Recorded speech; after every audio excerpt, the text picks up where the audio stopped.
Have you ever wondered if everything in the universe is interconnected? This is the core premise of the Law of One. We're delving into a profound philosophical and spiritual framework that asserts all things, all beings, all existence are one and part of the infinite creator. This concept might seem abstract or even mind-boggling, but it's the foundation of the Law of One teachings. Now you might ask, where does this material come from? The answer lies in the raw material, also known as the Law of One, which is a series of philosophical and spiritual teachings that were channeled by Carla Ruckert between 1981 and 1984. These sessions were conducted with the assistance of Don Elkins, a physicist and UFO researcher, and Jim McCarty, who helped facilitate the sessions. The material is attributed to a collective consciousness known as Ra, who claim to be a group of entities from a higher dimension.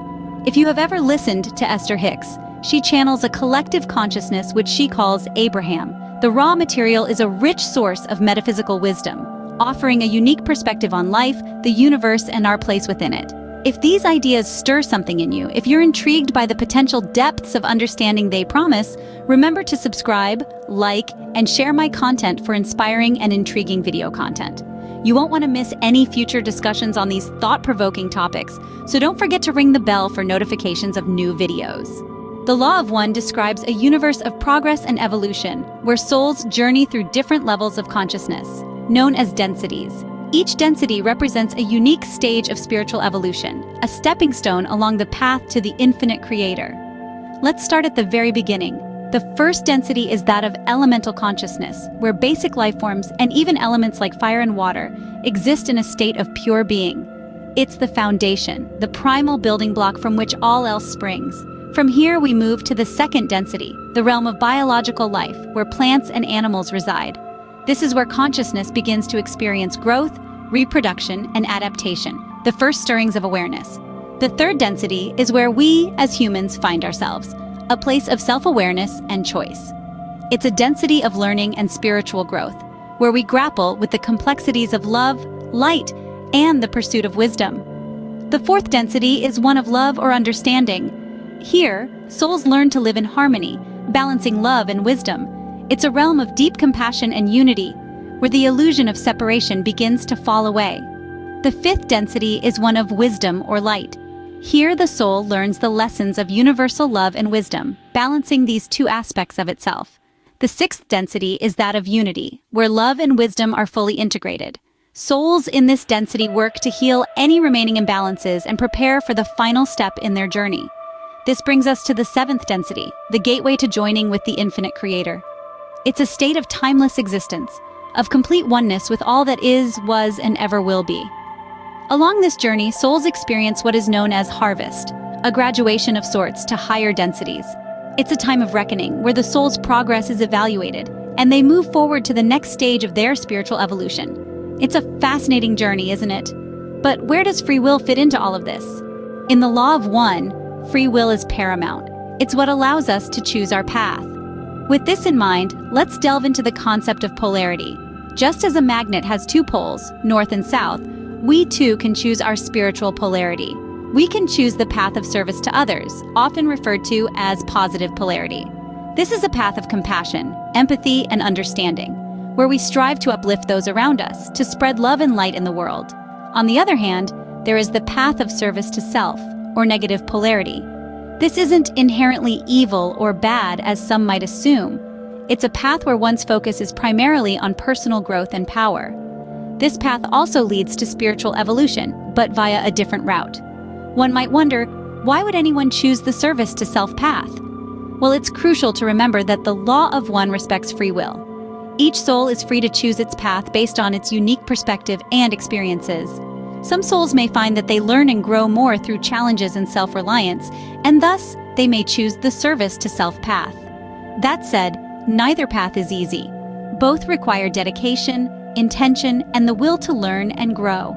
Both are valid and respected in the Law of One, and both lead to the same ultimate goal: unity, oneness, the understanding that all is indeed one. But here's the intriguing part.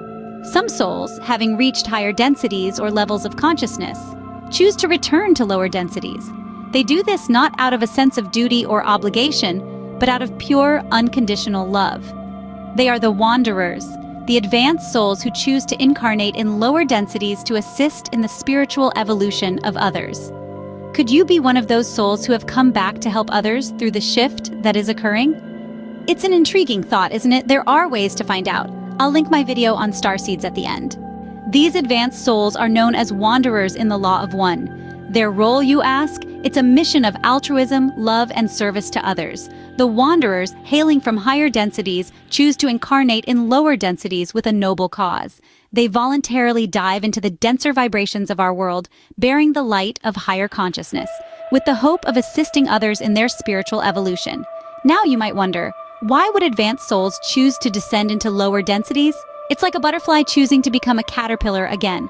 But that's the beauty of the wanderer's mission.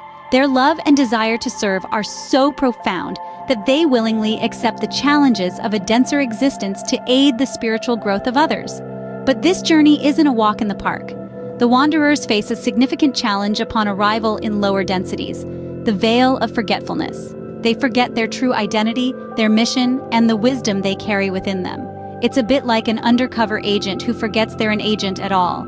Yet, even cloaked in forgetfulness, the wanderers carry a spark of higher consciousness within them. This spark often manifests as a deep sense of longing, a feeling of not quite belonging, or an unquenchable thirst for spiritual knowledge. Their lives are often marked by a persistent quest for truth, love, and unity, even if they can't quite remember why. Despite the challenges, the wanderers continue their mission, driven by an inner pull towards service and love. They strive to awaken, to remember, and in doing so, they light the way for others, too. They are like lighthouses in the fog of lower densities, their light piercing through the dense vibrations, guiding others towards the path of spiritual evolution. Their struggles and triumphs serve as lessons and inspirations, illuminating the path to higher consciousness. While the journey of the wanderer is unique, we can all apply the teachings of the Law of One in our daily lives. Even if we're not wanderers, we can still learn from their dedication to service and love, their resilience against challenges, and their relentless pursuit of truth and unity. We can strive to awaken, to remember, and to serve just like the wanderers, lighting our own path and perhaps even guiding others along the way. So how can we apply the Law of One in our everyday lives? Well, the beauty of the Law of One is that it's not just a philosophy or a set of ideas, but it's a practical guide for living. It's about aligning with our own spiritual evolution and becoming more conscious, compassionate, and understanding beings. To begin with, meditation is a powerful tool. It allows us to quiet our minds, tap into our inner wisdom, and cultivate a deeper sense of peace and understanding. When we meditate, we can connect with our higher selves and the infinite intelligence of the universe. This practice not only helps us to gain insight and clarity, but also enables us to better embody the principles of the Law of One. Next, service to others. Remember, the Law of One teaches us that we are all one, interconnected and interdependent. Thus, when we help others, we're essentially helping ourselves. Whether it's a small act of kindness, like holding the door for someone, or something more significant, like volunteering at a local charity, every act of service contributes to the collective good and our own spiritual growth. Finally, focus on spiritual growth. This doesn't mean you have to renounce the world and live as a hermit. Rather, it's about making conscious choices that align with your highest values and aspirations. It might be as simple as choosing love over fear, forgiveness over resentment, or understanding over judgment. Remember, every choice we make, no matter how small, can have a significant impact on our spiritual evolution. In essence, applying the Law of One in our daily lives involves cultivating a deep sense of unity and interconnectedness, practicing mindfulness and compassion, and continually striving for personal and spiritual growth. None of this is easy, and it certainly doesn't happen overnight. But with persistence and dedication, we can make significant strides. These practices can help us align more closely with the Law of One and our own spiritual evolution. The Law of One presents a vast, interconnected universe where every soul is on a journey towards unity with the infinite Creator. It's a journey that takes us through different densities of consciousness, each one offering a unique perspective and a new level of understanding. Free will plays a pivotal role in this journey, allowing us to choose our path: service to others or service to self. Along the way, we may encounter wanderers, advanced souls who have willingly chosen to incarnate in lower densities to aid in our spiritual evolution. The Law of One isn't just a philosophy, it's a way of life. Its teachings can be applied in our daily lives through meditation, service to others, and continuous spiritual growth. As we wrap up, let's remind ourselves of the key points covered today and encourage further exploration.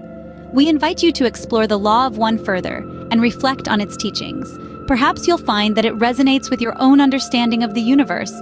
Until next time, keep seeking, keep questioning, and remember, we are all one.